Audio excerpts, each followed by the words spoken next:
Hi everyone, in this video let us have a look at Google Kickstarter Round B 2021 problem number 1, that is increasing substring. So I have provided the code in the first comment and also I have given the question link in the description. I would suggest पहले एक बार question पढ़ लीजिए तो better समझ में आएगा. Let us start. Your friend John just came from the vacation and he would like to share with you a new property that he learned about strings. John learned that a string C of length L consisting of uppercase English letters is strictly increasing if for every pair of indices I, J such that 1 is less than I is less than J is less than equal to L, 1 based. The character at the position I is smaller than the character at position J, for example. ठीक है. अब यहाँ पे एक बात समझने वाली है. क्या बोला गया है कि जॉन ने प्रॉपर्टी क्या बताई कि एक स्ट्रिंग है, ठीक है, वो स्ट्रिक्टली इंक्रीजिंग होगी कब? जब 1 is less than equal to I is less than J is less than equal to L and A of I is less than A of J. अगर हमारे स्ट्रिंग का नाम A है तो, ठीक है, for all indices I and J, ठीक है. अब एक बात समझिए, मान लीजिए ये हमारी स्ट्रिंग है, ठीक है, तो ये I है और ये J है, ठीक है. तो अगर ये स्ट्रिंग स्ट्रिक्टली इंक्रीजिंग है तो A of I must be less than A of J, ठीक है. अब मान लो ये J1 है, ठीक है, और I वही है, तो A of I is less then A of J1, ठीक है. और ये J और ये J1 के बीच में क्या रिलेशन होगा? A of J must be less than A of J1, right. अगर इन सब इक्वेशन को कंबाइन कर दे तो क्या हमें मिलेगा? A of I is less then A of J is less then A of J1, क्योंकि सभी पेयर ऑफ इंडाइसिस के लिए बोला गया है ना, तो ये इससे कम होगा, इससे कम होगा अगर ये पूरी स्ट्रिक्टली इंक्रीजिंग है. तो इसका मतलब क्या हुआ कि ये हम सभी इंडाइसिस के लिए कर सकते हैं. अगर यहाँ पर मैं J2 ले लूँ, J3 ले लूँ, J4 ले लूँ, तो I is less then J2 is less then J less than J3, ऐसा हम कह सकते हैं A ऑफ I, ठीक है, ये कह सकते हैं.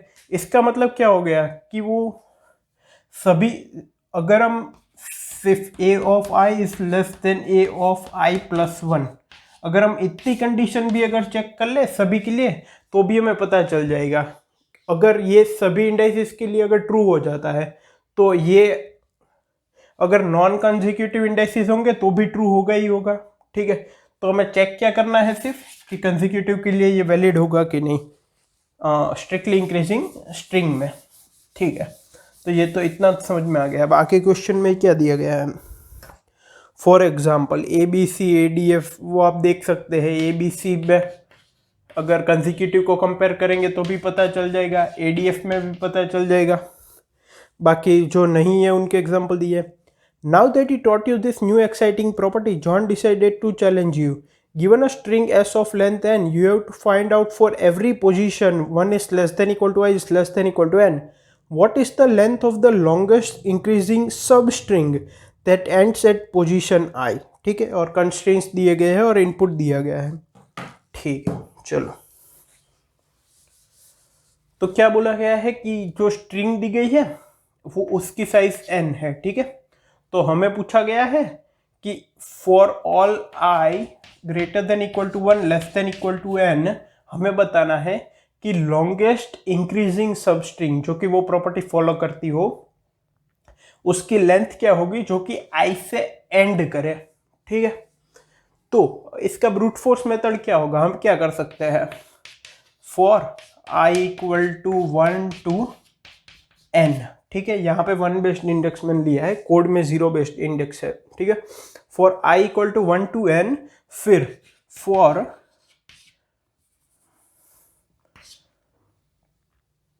यहाँ पे हम आंसर, मान लो ये एक हमारा एरे है आंसर ऑफ n, ठीक है, या तो n प्लस 1. यहाँ पे हम क्या कर सकते हैं?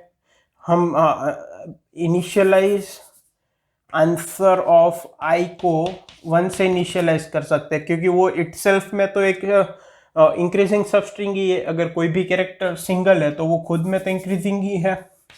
फिर for J equals to I minus 1 to 1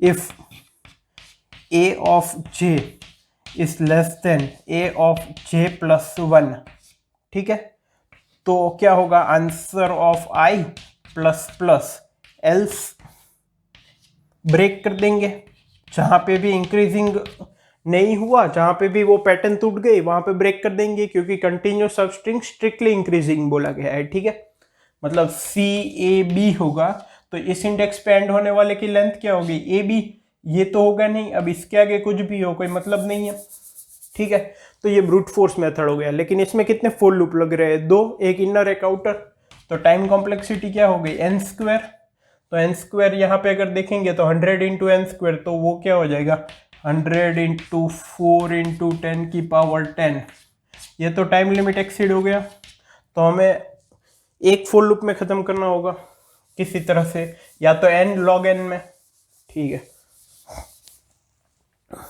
अब एक बात समझिए, अगर मान लो ये पूरी एक सबस्ट्रिंग है जो कि स्ट्रिक्टली इंक्रीजिंग है, ठीक है, तो जो कि यहाँ पे एंड करती है, तो इसकी साइज क्या होगी 5, इसकी क्या होगी 4, अगर ये पूरी इंक्रीजिंग सबस्ट्रिंग है तो इतनी भी इंक्रीजिंग ही होनी चाहिए, कोई ब्रेक नहीं होना चाहिए, तभी ये पूरी इंक्रीजिंग होगी, तो उसका ये पोर्शन भी इंक्रीजिंग होना चाहिए, ये भी होना चाहिए, ये भी होना चाहिए। तो हम क्या कर रहे थे, इस इंडेक्स से स्टार्ट करके हम पीछे की तरफ देख रहे थे कि कितने इंक्रीजिंग है। अगर हम इस इंडेक्स को 1 दे दे और जैसे ही a of i plus 1 is greater than a of i, अगर ये कंडीशन सेटिस्फाई होती है, तो यहाँ का जो आंसर वैल्यू है, ठीक है, answer of i plus 1 is equal to answer of i plus 1 कर सकते हैं। मान लो मैं फोर्थ इंडेक्स पे हूं, ठीक है, अब a of 4 is greater than a of 3, तो यहां तक जितना भी इंक्रीजिंग होगा उससे एक बढ़ गया, क्योंकि यहां पे वो प्रॉपर्टी सेटिस्फाई हो गई, ठीक है, तो यहां तक की साइज क्या है 3, तो यहां पे क्या हो जाएगी 4, else answer of i plus 1 equals to 1, ऐसा कह सकते हैं, ठीक है। अगर मान लो यहाँ पे C है और यहाँ पे B है, तो यहाँ तक ए बी सी, यहाँ तक की कंटिन्यूस इंक्रीजिंग सबस्ट्रिंग की साइज 3 है, लेकिन यहाँ पे B है, तो ये साइज 1 हो जाएगी क्योंकि ये इससे कम है, ठीक है, या तो फिर अगर सी बी हुआ तो भी इसकी साइज 1 हो जाएगी, ठीक है, यहाँ से फोर्थ इंडेक्स पे एंड होने वाली की। तो ये प्रॉपर्टी अगर समझ आ गई, तो यही को इसको ही अगर यूज करें तो हम क्या कर सकते हैं, पहले तो ए ऑफ 1 को 1 कर सकते हैं, single character always strictly increasing, for i equal to 2 to n, if a of i is greater than a of i minus 1, then answer, ये आंसर है, ठीक है, answer of i equals to answer of i minus 1 plus 1, else answer of i equals to 1, एक ही for loop में हो जाएगा। तो time complexity भी क्या होगी 2 इंटू 10 की power 7, test cases into n, easily हो जाएगा। जो गिवन एग्जांपल है उसको भी देख लेते हैं। जो सेकंड एग्जांपल है वो क्या है, A B A C D A, तो ये 1 को इनिशियलाइज कर दिया, b इज ग्रेटर देन है तो 1 प्लस 1 हो जाएगा 2, a is less then b, तो ये वापस 1 हो जाएगा।